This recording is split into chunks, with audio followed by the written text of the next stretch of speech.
Hello again, world. Here again with my direct, personal, visceral experience with God. And so I said, oh my, okay, what else can I do? I'll do yoga. So I do a forward bend, sun salutations, and I do that for a little while. I soon realize, holy cow, I am really bad at yoga, which I've always known. Like, I just haven't done it that much, and I'm not that flexible, and I'm just not that good at it. But I go into one of my favorite poses, Warrior Two, and I'm in Warrior Two, and it becomes even more prevalent just how bad I am at yoga. And not only that, but I'm like, I think to myself, this is the warrior pose? What am I doing in warrior pose? I'm such a sack of crap. I can't. I'm in a naturally humble position where I don't know what I'm doing, but I'm acting like a warrior. This makes no sense at all. So as soon as I said that, I got on my knees. I got into child's pose. I thought, okay, I'm acting like a child. I'll go into child's pose. That's natural. That makes sense. So as soon as I got on my knees and I fully sunk into child's pose, ooh, that was a very lovely peace that instantly came to, I felt great.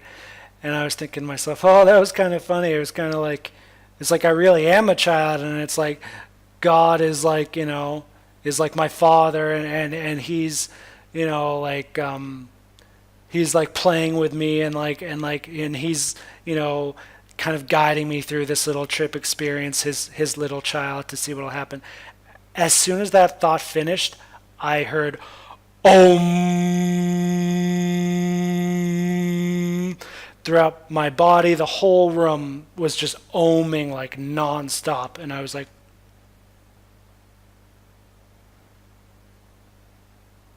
is that is that is that actually God?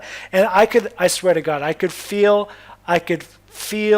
God's presence as a personal God, as Krishna next to me, just nodding, and he just omed, and I said, no, wow, my God, oh my God, oh my God, oh my God, oh my God, oh my God, oh my God, oh my God, oh my God, oh my God, oh my God, oh my God, oh my God, oh my God, Krishna, Krishna, Krishna. And I was just choking on my words, saying, oh my God, over and over again. And that oh my God kind of repeated auditorily in my head so quickly that it just, oh my God, turned into, and all that could come out was Krishna. And then I said, oh my, Krishna? Is that what I'm experiencing?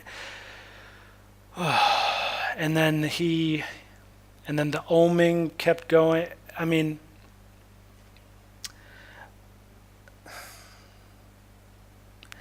I heard him say yes, but it wasn't yes in English. It was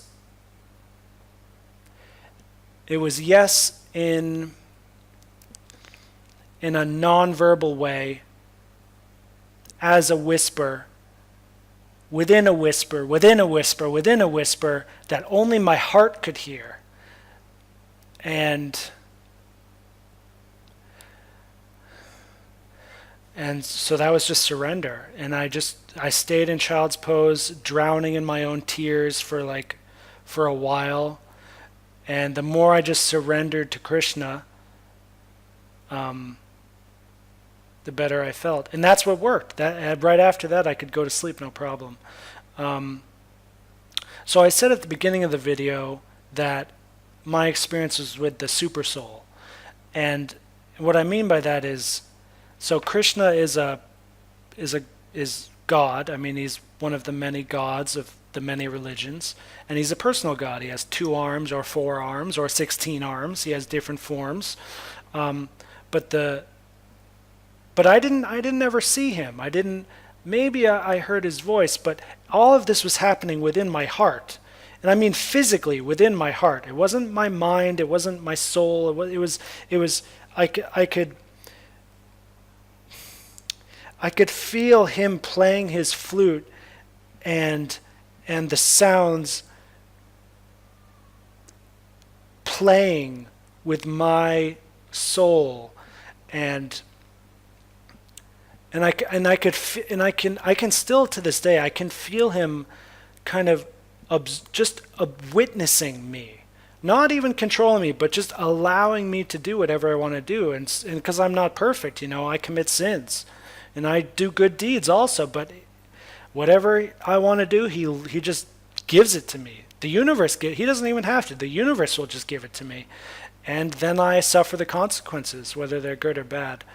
Um, I so after this experience, I conceptualized it as basically I'm a child, and my father is God, and he's playing a guitar, or it's how I conceptualize it, is that he's playing a guitar, and it's like I am the string and he's playing me, and the more I just let him play me how he wants to play me, the better the music is. And that's it. We all like good music. So the more you surrender to God, the better the music is. So that was the moment. That was the God experience I had. And so I went to sleep, and then the next day I was still. After I woke up, this is the third day. I was still tripping. I was still like in that same headspace of I was just in another dimension. But I had the memories of the previous day still with me, and I said, "Holy shit! I experienced God last night. That was nuts." And like many others have done in this situation, I went around telling all my friends, everyone I met, and talking like a lunatic psychopath, and they were giving me subtle clues like, "Hey man, maybe you should not say all this crazy stuff," but I didn't care. I mean, like I said, I was in another dimension. I was able to do things. I could drive my car. I could eat food. I mean, not very well. So I was delivering pizzas at the time, and I had this one delivery to this beautiful little neighborhood far away, and I could get there. And as soon as I got into the neighborhood, I was just overwhelmed with positive feelings flooding through. I was just circling around in this neighborhood for like 20 minutes, like spiraling out. and But I was safe. I was safely driving, and I delivered the pizza, and I came back, and I told my boss, "Hey, that was really cool. I did it, man. I delivered one pizza. I was kind of circling around forever, but yeah, I did." He's like, "Dude, Alex, you need to go home. Like, take the rest of the day off. Get the hell out of here. Like, even if you can safely drive and do all this stuff, you should go home." So I go home, and then I mean, time went on. The days went on. The next day, the fourth day, my consciousness was still firmly fixed in this transcendental position, which is not, that's the best way I can do. It's not actually hallucinate. It's not psychedelic or hallucinatory. That's how I know it's real, is because I only ate those seeds that one time. And then 4 days later, even a week later and a month later, I could still feel those same experiences within me, totally changing how I perceive everything about the world. And because Krishna's color is blue, you see I'm still wearing blue all the time. And not only that, I was vehemently opposed to red. I got rid of all my red clothes. And it's really funny now, because now I'm in China and red is their favorite color, so I see red everywhere. And at first it was really difficult for me to to have red in my life anywhere. Every time I saw red, I was bad vibes. It was a bad sign. And how to integrate all these experiences so I can just have the peace to recognize, oh, colors are colors, and every color has its own place in the universe, and I need to grow up and just accept that. That's taken years. This was 4 years ago. Another coincidence that's not a coincidence.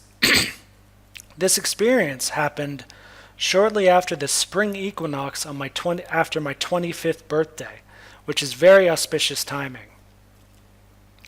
And like I said, I've had hundreds of hallucinogenic trips. So this is how my skepticism falls short, is because I've had trips where I know, okay, that's just a hallucination, that's not real. And I've had other hallucinations where I go, oh, well, that's a hallucination, but there's actually a reason I'm seeing that, and it's coming from my shadow or my superego or my psyche. It's coming from an internal place, from my higher self, and it's an experience that I need to go through. Um, and that's basically the trip that I had where I came to the came to the doormat of of God. Um, I really hate that word God, because God doesn't exist in India. God is a Western thing.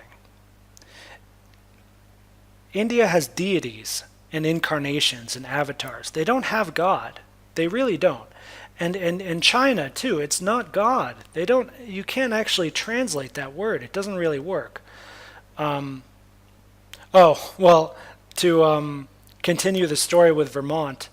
So sure enough, a week later after this experience, my roommate was freaked out, and my friend who tripped with me, who ate the morning glory seeds with me, I think he convinced her behind my back to kick me out of there because I was bad news and I was dangerous. So, so the police knocked at my door like a week later while I was still in this crazy headspace. Um, and I was like, "Whoa, hi police, how are you?" I wasn't threatened at all, by the way, because I mean, in this consciousness I was in, there was so much positivity and love for everything around me that I was surprised, but I wasn't at all threatened. And it's also in Vermont, so I mean, one of the police officers was like a tiny little girl, really cute. Like I really couldn't feel threatened. Um, so I said, "Hey guys, come on in. You want a drink?" And they said, "Do you know why we're here?" I said, "I have no clue why you're here." I said, "Well, your friends are worried about you, and here's this guy. He's from the psychiatric blah blah blah Howard Center, blah blah blah. We just want to check on you, make sure you're okay." So I said, "Oh yeah, that's okay. I'm okay. Like as you can see, I'm totally fine. I welcomed you into my home. I offered you a drink. I'm calm," which actually I was. I mean, in myself, I was crazy, but I could, like I said, I could drive a car. I could function like anyone else. I was just, as soon as I opened my mouth and words came out, it was not what people wanted to hear.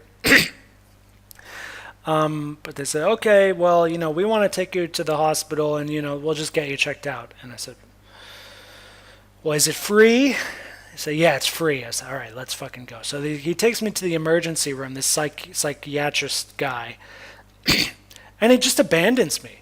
Straight up. I mean, we're waiting to see a doctor, and he just says, "Oh, I gotta go on a call." He just fucking leaves. What a dick, man.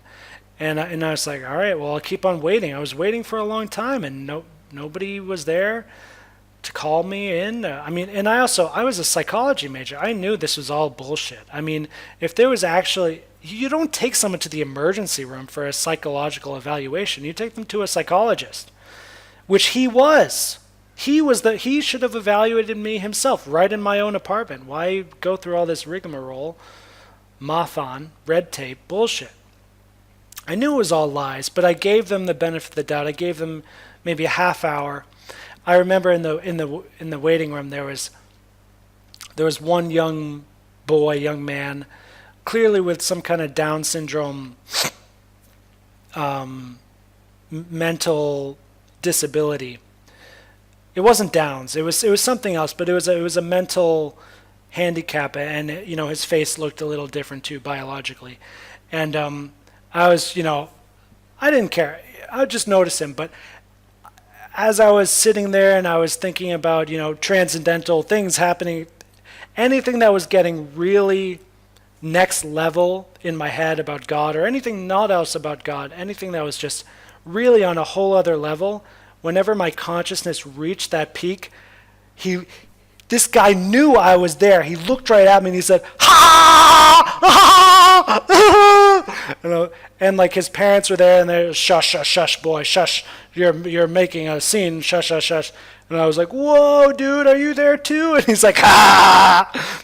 And that just kept happening for a while. We kept playing with each other in this other dimension. So that was cool, but anyway, eventually I just left. I said, fuck this. I walked home, and they said, hey, the police came by, hey, what are you doing? You left. And I said, yeah, the fucking dude abandoned me, and it was a waste of my time. And they said, okay, can we just drive you back here and do this? And I said, okay, sure. So they take me back. This time the doctor sees me. It's a nurse. It's not. She takes all my vital signs. She says, okay, you look totally healthy. I don't see any problem. Like, why are you here?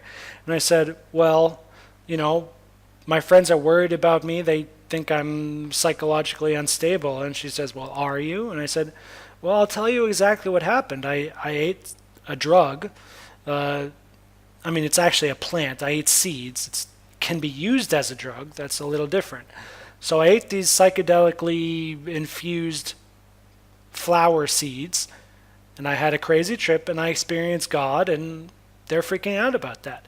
And she said, whoa, cool stuff. Anyway, so she wrote all of this down on her notebook. It's in some notebook somewhere. And I was like, all right, that's left.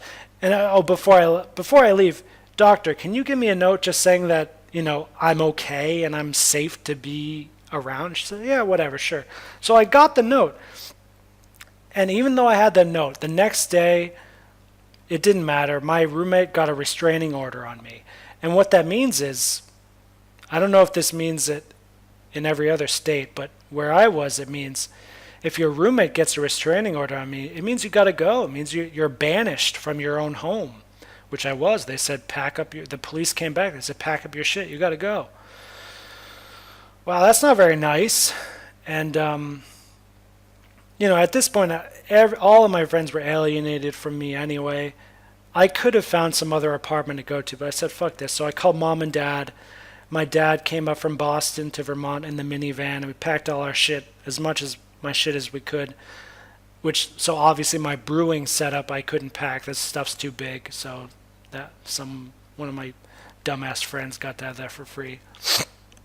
Schmela.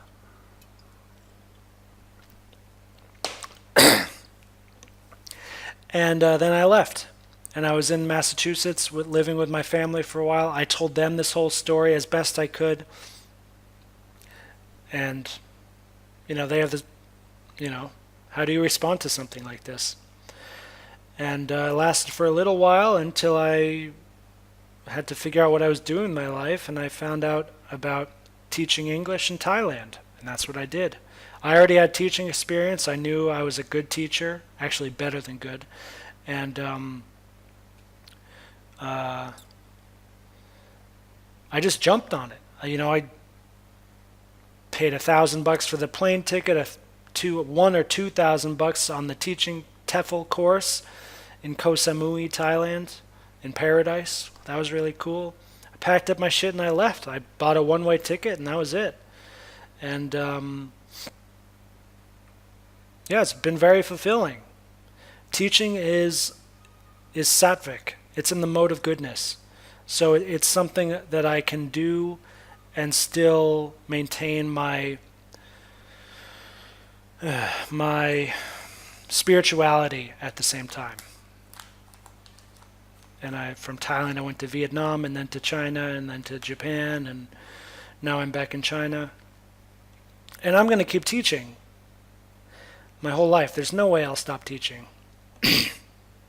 I would like to teach the Bhagavad Gita, theology, philosophy, psychology, something that matters, something that can save people who are fallen and broken, of which many people are in my family, my friends. Most Americans I meet are broken, fallen souls. I mean that seriously. And it's not just because they don't believe in God. I mean, they're just really broken, miserable people. I mean, it's fine if you want to be materialist. I don't have a problem with that. The Japanese, for example, are very materialist, and they're very damn good at it. They have robots and computers and cars, and everything's super clean, and everything works really well. The infrastructure is great. They live long lives. It's great. You want to be materialist? do it. Do the hell out of it. But, if you're living in a materialist society like many Americans are, and you're bad at materialism, which is really easy, what are you doing, man? At least get good at materialism and then try and do spirituality and stuff. That's what I did, I figured out how to be happy thanks to Aristotle at a very young age. And I really never had a lot of problems a lot of my peers have had and still have. And because I had a solid foundation, I was able to have this God experience, and not only just have that experience, but also integrate it into my psyche and keep it going, keep the flame going. And it's taken me to Asia and all over the world, and it's going to continue to give me great experiences. Materialism is fine. Spirituality is fine. Atheism is actually not fine. It's actually a problem. It's actually a plague of a demonic nature which will destroy humans and human societies. Postmodernism, neo-Marxism, atheism. These are the three evils of our society that I know of. That's the main reason why I'm making this video. Alright, that's it for now. So kids, remember, don't be atheist, don't be postmodernist, don't be neo-Marxist. I gotta go. Goodbye.